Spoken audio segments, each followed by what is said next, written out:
آقا کی بارگاہ میں عرض کرتے ہیں یا رسول اللہ کیا کوئی شخص ایسا بھی ہے جس کو جنت کے 8 دروازے بلائیں گے؟ آقا کریم صلی اللہ علیہ وسلم نے ارشاد فرمایا ہاں ابو بکر، میں امید رکھتا ہوں اور یقین کے ساتھ کہہ سکتا ہوں کہ تم انہی لوگوں میں سے ایک ہو جس کو جنت کے 8 دروازے اپنی طرف بلائیں گے۔ پیغمبر تو نہ تھا، پیغمبر جیسا لگتا تھا وہ دریا تھا مگر گہرے سمندر جیسا لگتا تھا۔ ترستے ہیں فرشتے جس کو چھونے کے لیے اکثر، وہ اس مسجد کے محراب اور منبر جیسا لگتا تھا۔ السلام علیکم ورحمۃ اللہ وبرکاتہ۔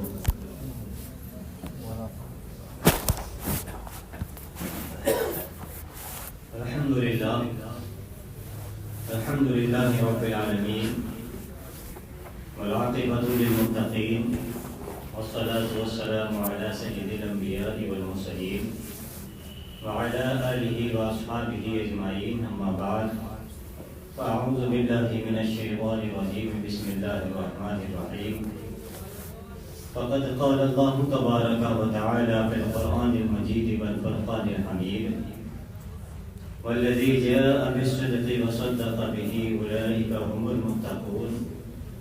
آمنت باللہ صدق اللہ مولانا العظیم وبلغنا رسولہ النبی الامین الکریم، ونحن علی ذلک لمن الشاہدین والشاکرین، والحمد للہ رب العالمین۔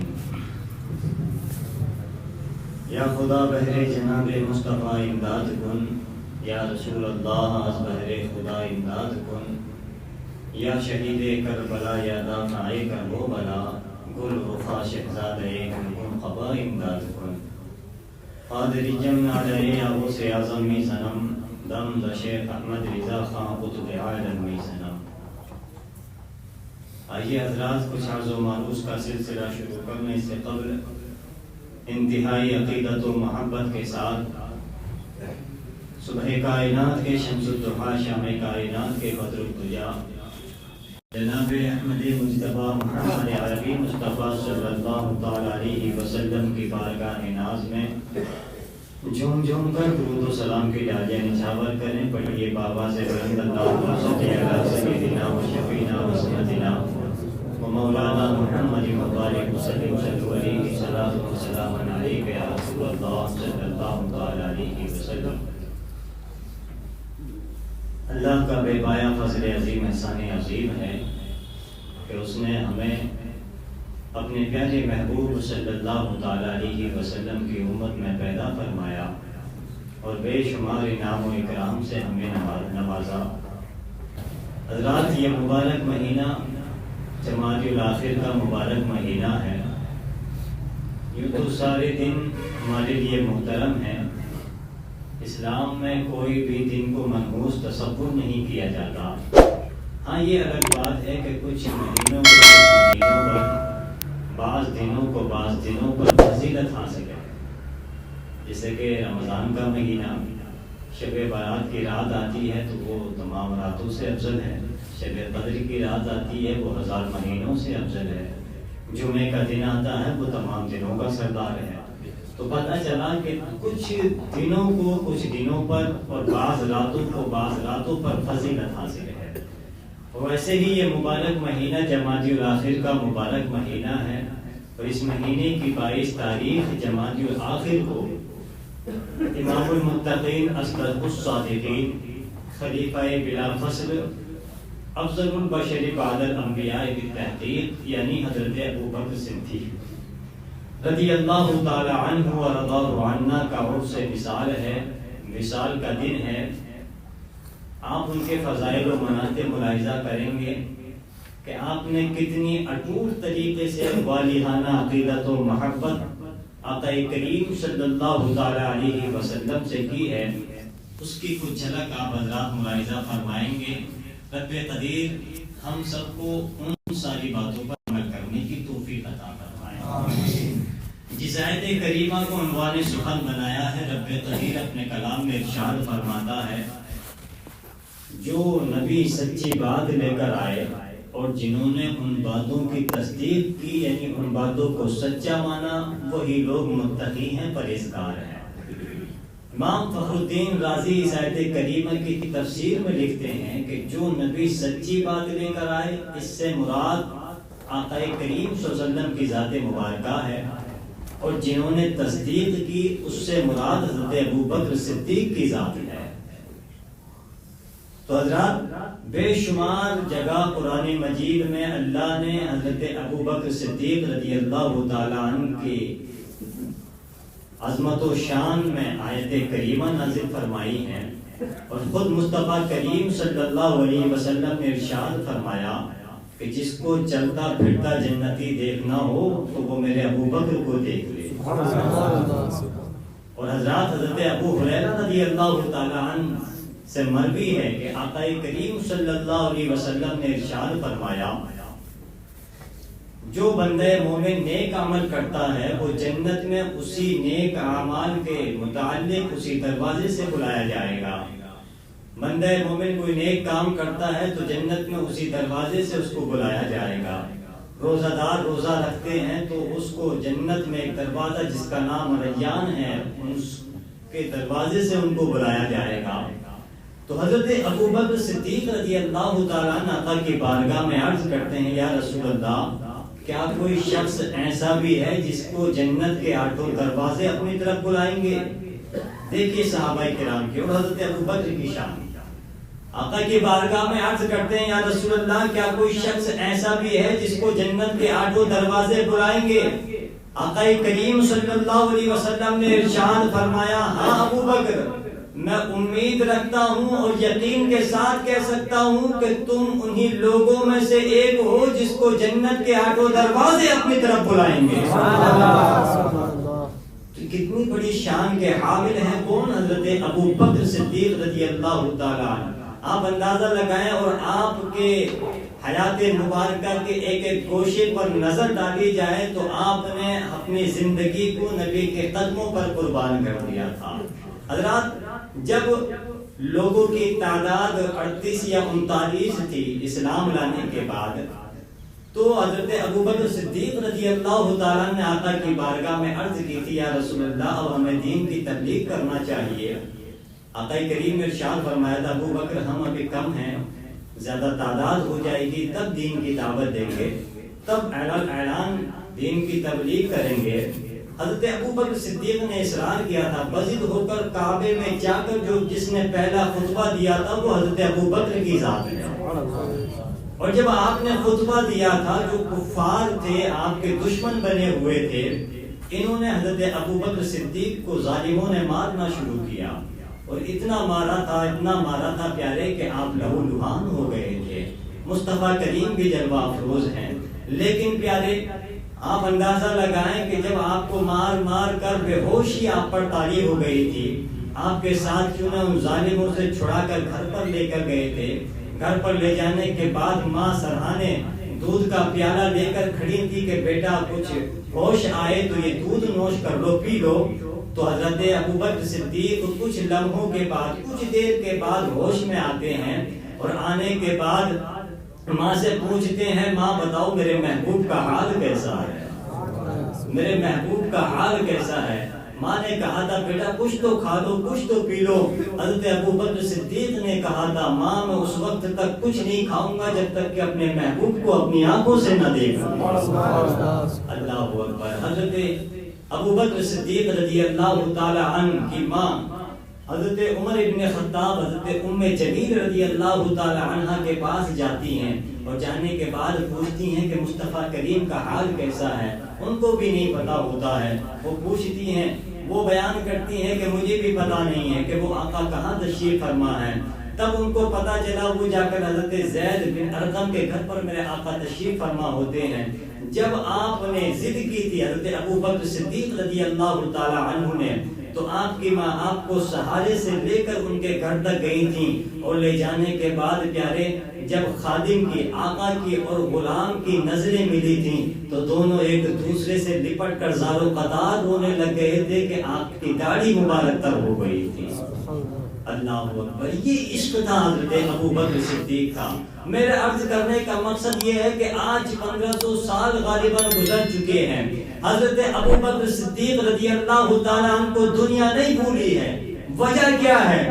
وجہ یہی ہے کہ وہ نبی کے غلام بن کر جیے تھے، اپنے لیے نہیں جیے تھے بلکہ قوم کی خدمت کرتے کرتے اس دنیا سے چلے گئے تھے۔ اللہ اکبر۔ اور آج ہمارا تو حال یہ ہے کہ ہمیں تو 40 دن میں لوگ بھول جائیں، 40 دن میں بھی ہماری قبر پر کوئی پھول ڈالنے والا بھی نظر نہیں آتا ہے۔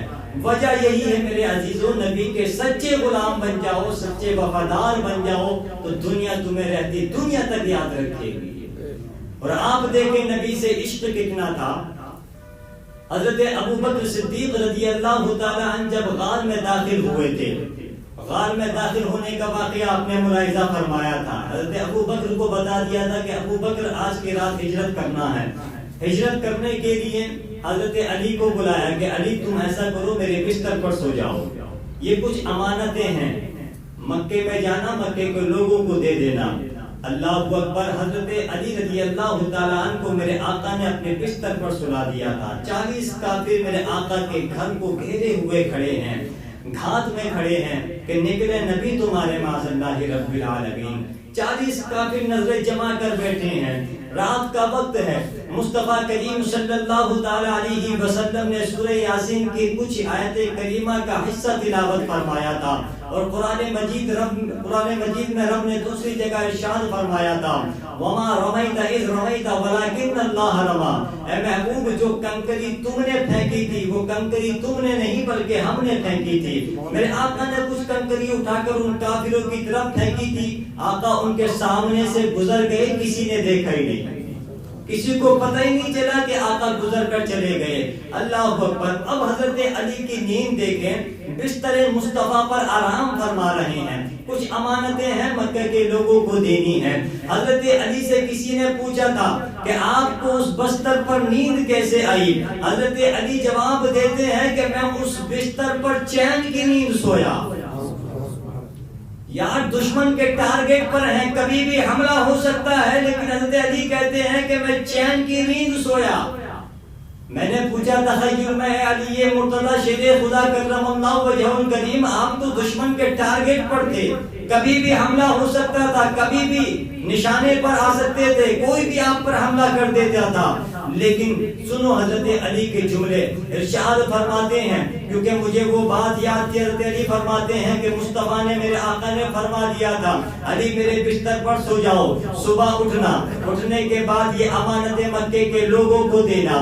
اب میں سمجھ گیا کہ علی کو کبھی بھی موت آ سکتی ہے، لیکن آج کی رات علی کو موت نہیں آ سکتی، کیونکہ مصطفیٰ نے فرما دیا تھا کائنات کا نظام درم برم ہو سکتا ہے، ادھر سے سورج ادھر نکل سکتا ہے، لیکن مصطفیٰ کی زبان نہیں بدل سکتی ہے۔ اللہ اکبر۔ جب غار میں پہنچے ہیں، غار میں پہنچنے کے بعد 3 دن تک یار غار مصطفیٰ حضرت ابو بکر صدیق ہیں اور مصطفیٰ کی ذات مبارکہ ہے۔ اللہ اکبر۔ سانپ نے ڈس لیا ہے، اور ڈس لینے کے بعد آپ اچھی طرح جانتے ہیں کہ سانپ کا زہر اوپر کو چڑھتا ہے، رانوں تک آیا، پیٹ تک آیا، آنکھوں تک آنے کے بعد وہ آنکھ کے قطرے مصطفیٰ کے چہرے پر پڑتے ہیں۔ اللہ اکبر۔ ذرا آپ دیکھیں کیسے انوار و تجلیات کی موسلادھار بارش ہوتی ہے، مصطفیٰ کی ذات سے کیسے فیض حاصل کرتے ہیں حضرت ابو بکر صدیق رضی اللہ تعالی عنہ۔ اور جب سانپ نے کاٹا تھا تو مصطفیٰ کریم صلی اللہ تعالی علیہ وسلم نے اپنا لعاب دہن حضرت ابو بکر صدیق رضی اللہ تعالی عنہ کی ایڑی میں لگایا تھا، جہاں جہاں تک زہر گیا تھا وہاں وہاں مصطفیٰ کا لعاب دہن پہنچا تھا۔ اور پہنچنے کے بعد جب غار سے نکلے ہیں، مدینہ پہنچے ہیں، ایک جلوس، ایک جلسہ قائم ہے، ایک جلسے کا انعقاد ہوتا ہے، اور ہونے کے بعد میرے عزیزوں حضرت ابو بکر صدیق رضی اللہ تعالی عنہ شاندار تقریر فرماتے ہیں۔ اب لوگ ان میں کچھ ایسے بھی تھے کہ جنہوں نے مصطفیٰ کریم صلی اللہ تعالی علیہ وسلم کا ابھی تک دیدار نہیں کیا تھا، لوگوں میں یہ کنفیوزنگ تھی کہ ان میں مصطفیٰ کون ہے اور غلام کون ہے، آقا کون ہے اور عاشق کون ہے۔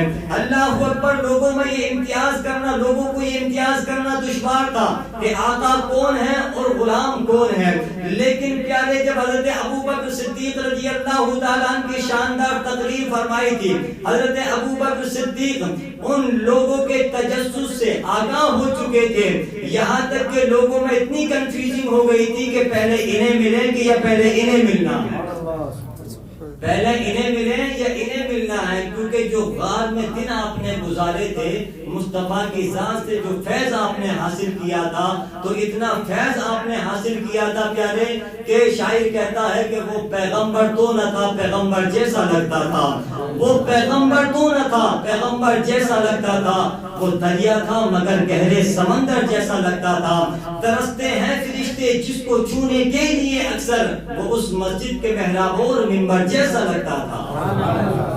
اللہ اکبر، یہاں تک کہ ابو بکر صدیق رضی اللہ تعالی عنہ نے آقا کریم صلی اللہ علیہ وسلم کے اوپر چادر کو تان دیا تھا تاکہ لوگوں کو یہ پتہ چل جائے کہ خادم کون ہے، مخدوم کون ہے۔ اللہ اکبر، یہ اندازہ لگائیں کہ کیا اٹوٹ طریقے سے، کیا والہانہ عشق و محبت تھی حضرت ابو بکر صدیق رضی اللہ تعالی عنہ کی۔ اور ایک واقعہ اور آپ ملاحظہ فرما لیں کہ جب حضرت ابو بکر صدیق رضی اللہ تعالی عنہ مسند خلافت پر جلوہ افروز ہوتے ہیں، ایک نابینا ہے، ضعیف العمر گڑیا ہے، حضرت ابو بکر صدیق گھر میں کوئی کام کرنے والا نہیں ہے، حضرت ابو بکر صدیق رضی اللہ تعالیٰ اس گڑیا کے گھر کا کام کاج کر دیتے ہیں، رات کے وقت میں جاتے ہیں، کسی کو خبر نہیں ہوتی ہے۔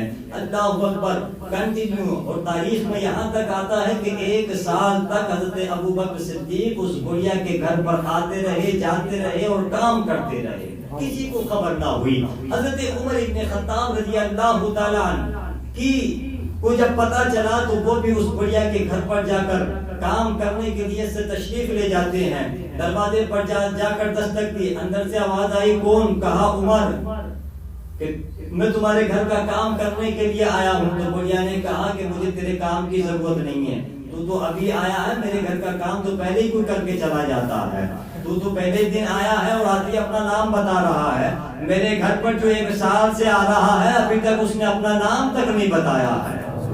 اللہ اکبر، حضرت عمر رضی اللہ تعالیٰ عنہ نے کہا کہ کون آتا ہے؟ ان ایک اللہ کا بندہ آتا ہے، چہرے پر نقاب ڈال کے آتا ہے، میرے گھر کا سارا کام کر کے چلا جاتا ہے۔ اللہ اکبر، حضرت عمر ابن خطاب رضی اللہ تعالیٰ عنہ ہاتھ لگا کر وہیں بیٹھ جاتے ہیں کہ دیکھیں تو صحیح آتا کون ہے۔ اللہ اکبر، صبح سے شام ہو گئی، رات کا آدھا حصہ گزر گیا، دیکھا کہ کوئی شخص نقاب ڈال کر خرامہ ننگے پیر چل کر گڑیا کے دروازے پر آتا ہے۔ دروازہ کھول کر جیسے ہی اندر قدم رکھا، حضرت عمر ابن خطاب رضی اللہ تعالیٰ عنہ نے کاندھے پر ہاتھ رکھ کر پوچھا کہ اللہ کے بندے ذرا اتنا تو بتا دے کہ تو ہے کون، کہ تو ہے کون؟ جب کوئی جواب نہ ملا تو حضرت عمر ابن خطاب رضی اللہ تعالیٰ عنہ نے کہا تھا کہ تجھے تیرے رسول کا واسطہ، اب تو اپنا نام بتا دے۔ اتنا جب کہا ہے تو میرے عزیزوں، حضرت ابو بکر صدیق رضی اللہ تعالیٰ عنہ نے نقاب اٹھایا ہے، اور نقاب اٹھانے کے بعد جب چہرے کو دیکھا ہے تو پیشانی کو چوم لیے حضرت عمر، اور پیشانی کو چومنے کے بعد کہا تھا کہ میرا دل صبح سے یہی گواہی دے رہا تھا کہ کوئی ہو نہ ہو ابو بکر کی ذات ہو سکتی ہے، ابو بکر ہی یہ کام کر سکتے ہیں۔ تو میرے عزیزوں، آپ اندازہ لگاؤ، یہ ان کی خلافت کے کارنامے ہیں کہ خاموشی سے اپنے کام کو انجام دے کے چلے جاتے ہیں تاکہ دنیا کو پتہ نہ چلے کہ ابو بکر کی نیکیوں کا اظہار کسی دنیا والے کے سامنے ہو۔ لیکن ہمارا تو حال یہ ہے کہ اگر 2 کلو آٹا بھی کسی کو دیتے ہیں تو سامنے پہلے سیلفی ہو جایا کرتی ہے۔ اس لیے میرے عزیزوں، اس میں اللہ نے تمہیں اگر دینے والا بنایا ہے تو تم جانو، تمہارا رب جانے، یا جس غریب کو تمہیں دلا رہا ہے اس کی ذات جانے۔ تو میرے عزیزوں، اب دیکھیں بس آخری 2 جملے میں اپنی بات کو سمیٹتا ہوں۔ حضرت ابو بکر صدیق رضی اللہ تعالیٰ عنہ کے وصال کا وقت قریب آتا ہے۔ 3 دن پہلے حضرت علی رضی اللہ تعالیٰ عنہ کو بلا کر فرماتے ہیں، اے علی، 3 دن کے بعد میرا وصال ہو جائے گا، دن کے بعد میرا وصال ہو جائے گا۔ حضرت علی نے جب اتنے جملے سنے ہیں تو چیخ مان کر بے ہوش ہو کر زمین پر آ جاتے ہیں۔ اللہ اکبر، ہوش میں آنے کے بعد حضرت ابوبکر نے فرمایا تھے علی کیا تم نے یہ حالت بنا لی؟ تمہیں تو دین کا بہت سارا کام کرنا ہے، ابھی تو دین کی تبلیغ کو جاری کرنا ہے اور تم نے ابھی سے اپنی یہ حالت بنا لی۔ تو سنو حضرت علی کے جملے، ارشاد فرماتے ہیں، عرض کرتے ہیں یا امیر المؤمنین، آپ کی جدائی کے جملے میں برداشت نہ کر سکا، آپ کی جدائی کے جملے میں برداشت نہ کر سکا۔ اب دیکھو خلیفۃ المسلمین حضرت ابوبکر صدیق رضی اللہ تعالیٰ عنہ فرماتے ہیں اے علی 3 دن کے بعد میں اس دنیا کو چھوڑ کر چلا جاؤں گا، تم ایسا کرنا، تم اپنے ہاتھ سے مجھے غسل دینا، اپنے ہاتھ سے کفن دینا، اور کفن دینے کے بعد جنازہ تم سب سے پہلے اٹھانا، اور اٹھانے کے بعد روضہ رسول اللہ تک پہنچ جانا، اور وہاں سے جواب ملے تو سبحان اللہ، نہیں تو پھر جنت البقیع ہے، جہاں تمہارا دل کرے وہاں مجھے دفن کر دینا۔ حضرت 3 دن کے بعد حضرت ابوبکر اس دنیا کو چھوڑ کر چلے جاتے ہیں پیارے۔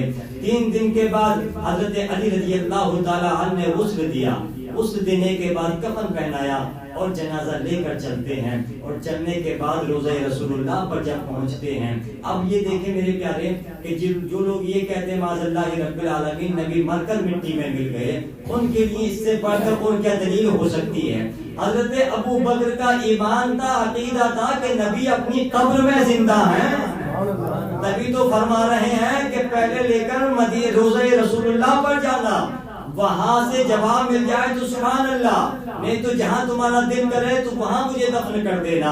اب حضرت علی جنازہ لے کر چلے ہیں، روضہ رسول اللہ پر پہنچے ہیں، اور جانے کے بعد عرض کرتے ہیں یا رسول اللہ آپ کا یار غار حاضر ہے، آپ کا غلام حاضر ہے، یہاں تک لانا ہمارا کام تھا، آگے راستہ بتانا آپ کا کام ہے۔ جب اتنا عرض کیا ہے تو آپ دیکھیں آقا کریم صلی اللہ تعالیٰ علیہ وسلم کے حجرے کا دروازہ کھلتا ہے، اور تربت رسول سے میرے آقا کی قبر سے آواز آتی ہے ادخل الحبیب الی الحبیب، حبیب کو حبیب کے پاس ملا دو، تاکہ امت کو پتہ چل جائے کہ دیکھو یہ غلام ہے، اور غلام کا یہ مقام ہوتا ہے کہ جو جس سے محبت کرتا ہے وہ اس کا حشر اسی کے ساتھ ہوتا ہے۔ اور روضہ رسول اللہ سے آواز آئی تھی کہ حبیب کو حبیب کے پاس ملا دو، حبیب کے ساتھ داخل کر دو، تو نتیجہ یہ نکلا، پتہ یہ چلا کہ میرے آقا کریم صلی اللہ تعالیٰ علیہ وسلم کے پہلو میں حضرت ابوبکر صدیق رضی اللہ تعالیٰ عنہ کو دفن کر دیا جاتا ہے۔ اللہ اکبر، تو یہ شان ہے حضرت ابوبکر صدیق کی۔ اور میرے آقا کریم نے ارشاد فرمایا، اور آسمان سے آواز آئی تھی کہ میں جنت میں ہمیشگی والی جنت سے مخاطب ہو کر رب نے فرمایا تھا کہ اے جنت، میں تجھ میں انہیں خوش نصیب لوگوں کو داخل کروں گا جو اس پیدا ہونے والے بچے یعنی ابو بکر سے محبت کرنے والے ہوں گے۔